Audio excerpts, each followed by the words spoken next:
Brown and defensive secondary coach. Questions for Coach Brown? Greg? So ShaDon, start with the secondary. It used to be just corners, and so you're taking safeties too. So how big a deal is that for you? Just explain the thought process behind combining all that. Yeah, well, in the past, I've been primarily working with the corners in a practice individual setting. But if you look at my career, where I've been, I've coached the entire secondary at multiple stops at the Power 5 level. I love having one voice in the room. When I took this job, there was already a safeties coach in place. In the best for our staff was myself to coach corners, because I've coached corners and safeties. And so when we had a staff change, I felt like it was best to have one voice in there.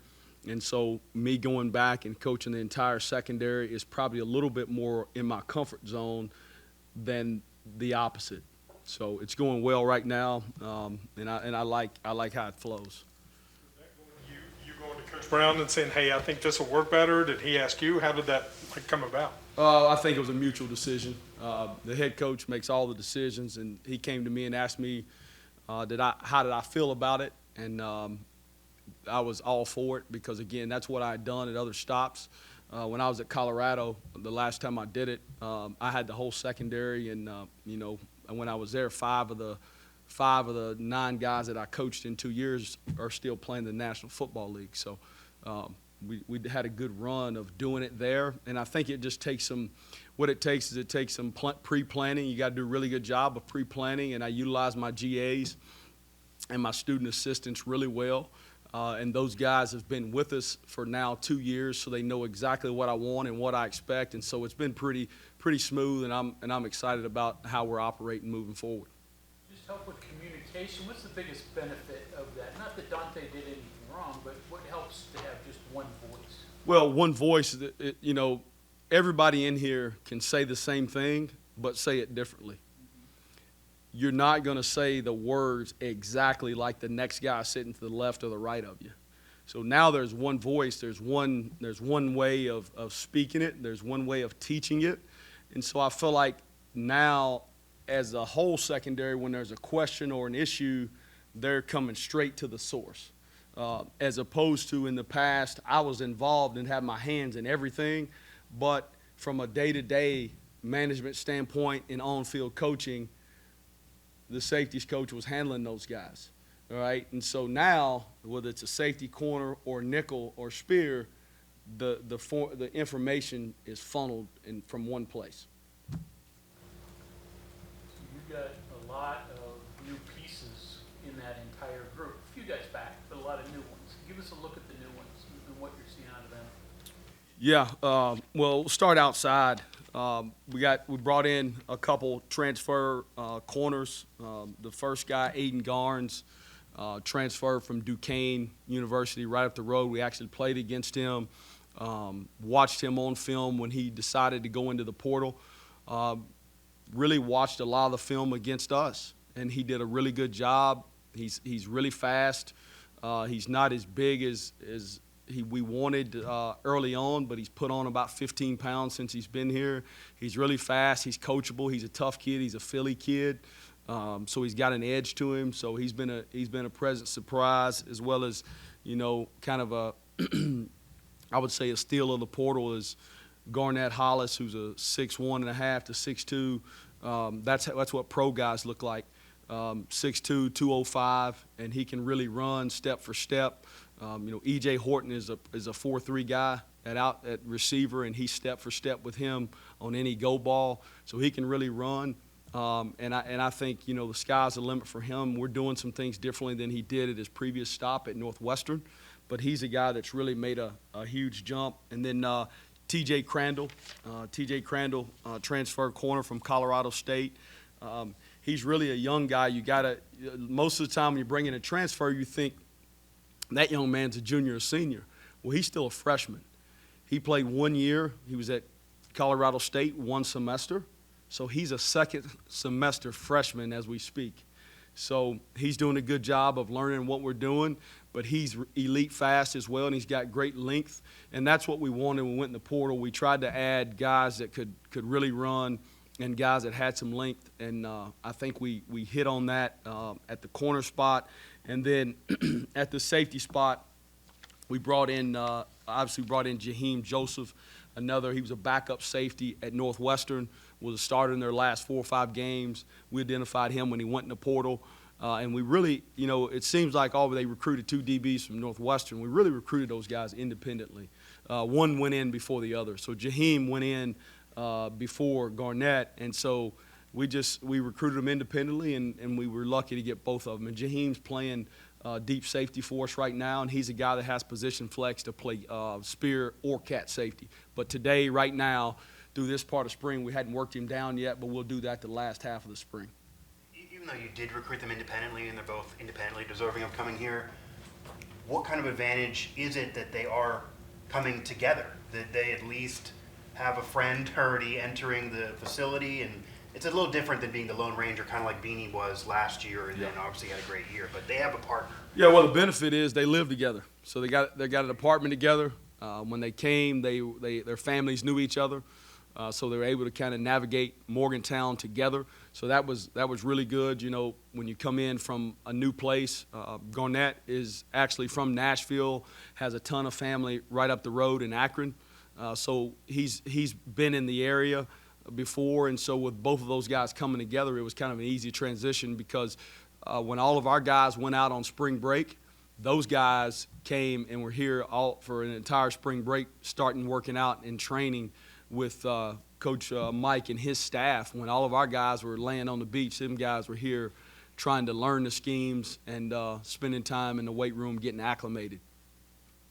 Don, last season there was a lot made of maybe interceptions that didn't come about, could have been caught. What's being done, I guess, to rectify that? What can be done in the spring? Yeah, so we, all winter we've worked really hard with, catching balls and charting and doing competitions and just trying to get our hands on more balls and catching the football, and more so than just catching the football correctly. And when I say that, I say, if you don't, whether you're receiver, DB, it doesn't matter. When you catch the football, if you don't get your hands together and take your head and your eyes to your hands, which is where the ball's going to be, you're not going to be great at catching the football. And so we've done that a ton all season. We've charted it.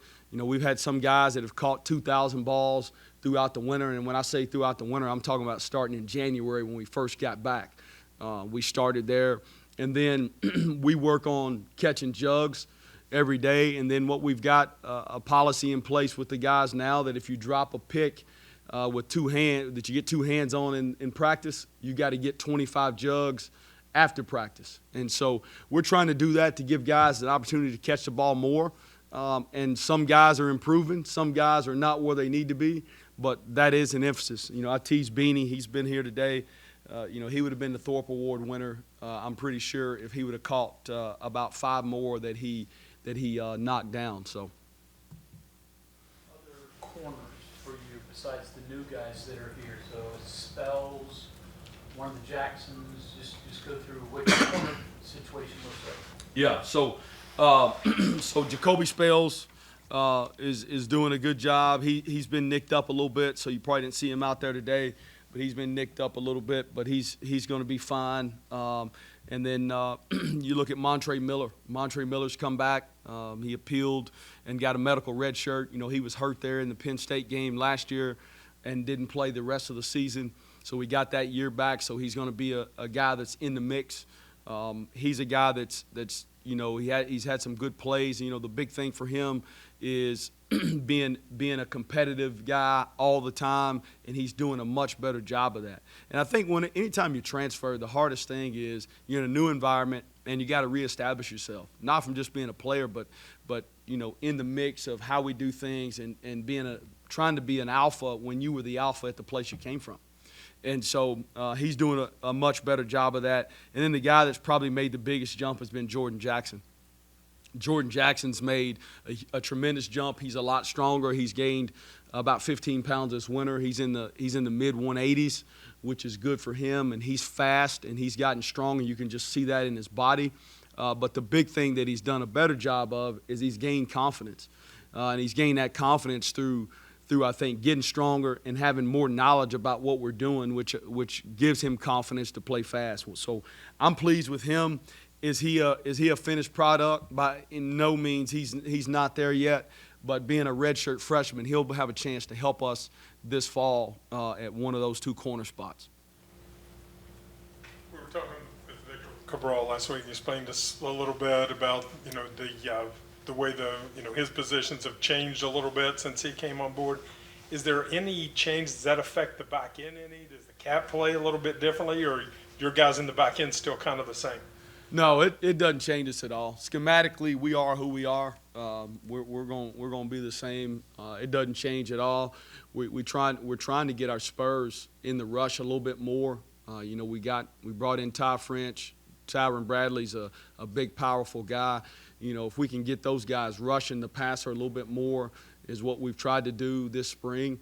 To give those guys a chance to go rush the quarterback, obviously, so they're in a little bit less coverage this spring. But that doesn't mean we're changing what we're doing. We're just giving those guys, some at bats. You walk up there in baseball, you get at bats. They're getting at bats by rushing the passer.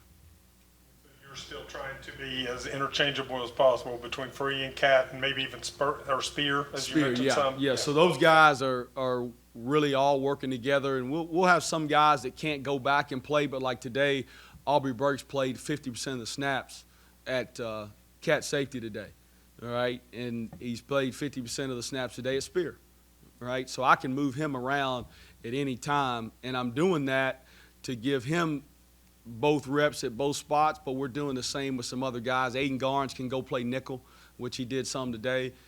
So we're mixing and matching those guys, and the main thing is obviously to enhance their skill set. But the second piece is it adds to our depth, and then it allows us to see as coaches what guys are best at, and then we can put the pieces in the best fit for them to be successful, which is a win for the kid and a win for West Virginia. What do you ask Anthony Wilson to improve upon? Anthony's got to improve on as a cover guy. Anthony's a good tackler. He was one of our top 3 or 4 tacklers last season, and he did a good job. And we did things to fit his skill set. His skill set was coming downhill, fitting the box, playing behind the linebacker, and we did that a lot, and he was successful doing that. When he struggled last year, he struggled in pass coverage. So what we've harped on and tried to work on with him is just body positioning and understanding leverages and doing a better job of teaching him the pass concepts. And that's some of the things that he was not asked to do prior to coming to us, and so he wasn't good at that. And so this offseason, coverage has been his focal point. We know he can fit the box. We know he'll go put his shoulder pads on a ball carrier, but if he's going to take the next step for us and where we need to be, he's got to be able to go cover the number 2 in the slot, and he's done a better job of that, in one-on-ones. One-on-ones is kind of an offensive drill because it's all that open space. There's no pass rush. The quarterback can pat the ball for 5 minutes if he wants, right? But he's done a better job of just body positioning and being able to break top down on routes is what he didn't do last fall. Other safeties above and beyond the ones you've mentioned, Tagaloa, Nelson, Josiah Jackson, anybody else in there? Yeah, so I'll hit on all those guys. Josiah Jackson's a guy that's also made a jump. He's gotten a lot stronger this offseason. He's able to control his body a lot better, which has really been a benefit for him because the weakness that he had was just lower body strength. And so in space, he struggled to change direction, and at the point of contact, he was always getting knocked back. And that's just lower body strength, and he's done a good job of adding weight. He's in the mid-180s as well, and he's done a really good job of learning cat safety, which is where he's at right now, and he's made some nice plays coming downhill. And he'll continue to get better at that at cat, because obviously he was a corner that we moved to safety, so he'd never done that before. And it's a little different seeing the field from inside out as opposed to outside in. So he's making a lot of progress. And then talk about Aiden Nelson. Aiden Nelson's a guy that he doubled up duty and went and helped our basketball team out, and I think that was great for him, and I'm sure he helped them on their ready teams and things of that nature. But he didn't miss a workout, and when he got back to Morgantown at 4 a.m., even when we didn't think he would be here at a 6 a.m. workout or a 7 a.m. lift, whatever it may be, he was here every time. So that tells you where his commitment level is, and he's made a big jump as well. Some things are still really fast for him because, again, he was a guy that was an offensive player in high school. And so being able to handle a bunch of moving parts has been kind of his biggest thing, but he's made progress. But athletically, he can do it. And then some of those young guys that have come in, Israel Boyce, freshman that early enrolled, as well as Zay Jennings, freshman that early enrolled. It's going really fast for them right now. But from a physicality standpoint, those two guys are not afraid of contact, and they're strong at the point of attack. Like Zay Jennings may have the best strike and get off of blocks that we have in the defensive secondary.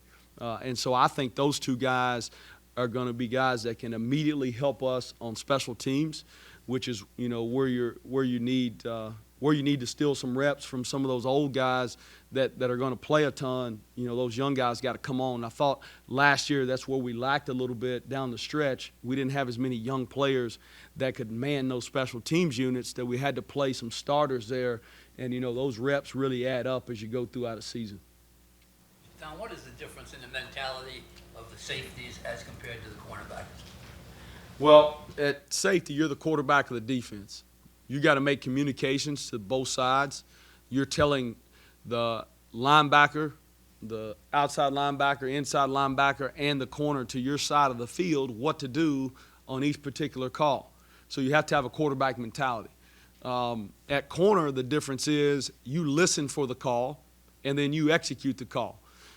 The hardest part about playing corner is you got to play the ball more at corner with your back to the basket. Right? And I get into basketball terms, right? We're in the Final Four, and you always say, man, he can play with his back to the basket. Well, when you play corner, the ball's being thrown behind you a lot, and so you got to play the ball from behind you. That's the hard part, right? It looks easy when you write about it, but I promise it ain't easy, okay? And at safety, you play the ball more in front of you. Everything's more top down.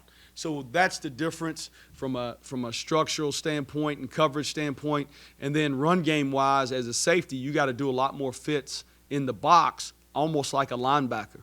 At corner, your fit on the run game is really, really wide, and it has to go through a lot of layers to get to you.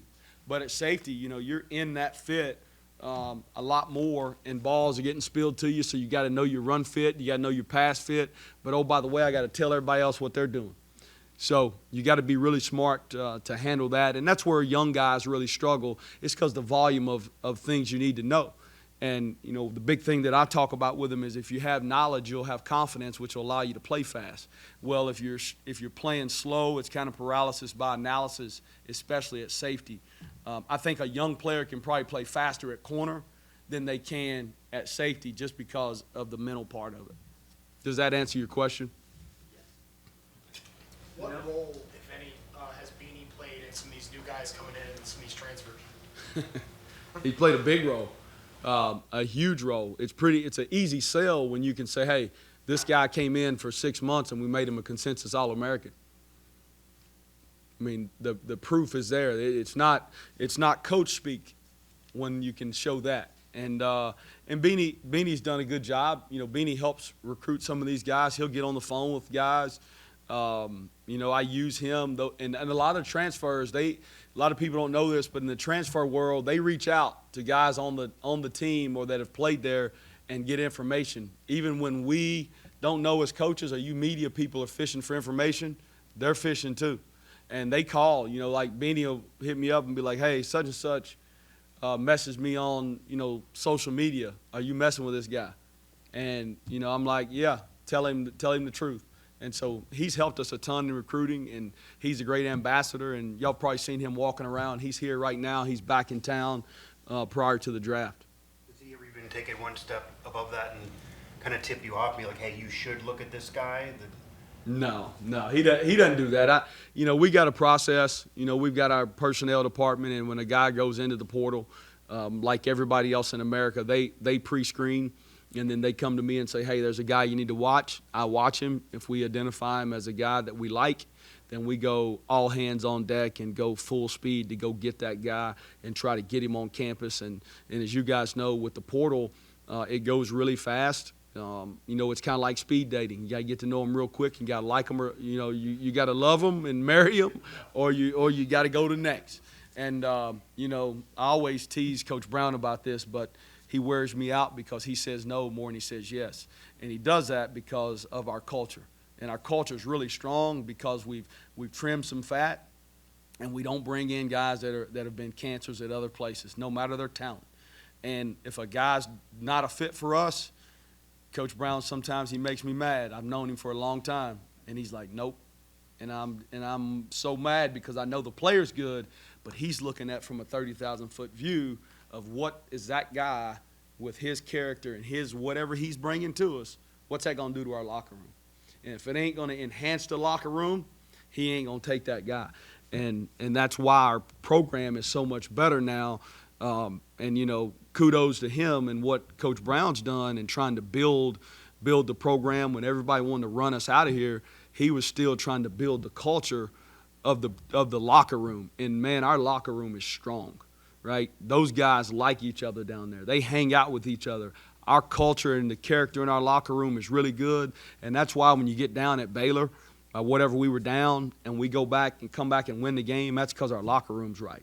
Right. When you have adversity, when you have poor locker rooms, when you have adversity, people point fingers and they fight, or they don't come together. When you have a strong culture, strong locker room, they pull together and can pull out close games. Right?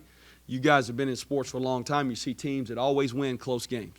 Well, they probably got a great culture, and so that's where we've taken the next step, and we've done that with transfers as well. So, To add more luxury or necessity to get a portal guy this summer in the secondary? yeah, it'll be a luxury guy. If there's something out there that is that is an elite player that can enhance our football team. I'm always in the business of enhancing our team because it's about wins and losses. And so if it can enhance our team and it's the right type of person and character and player, then we'll go with them if we need one. Okay, thanks, Coach. Yep.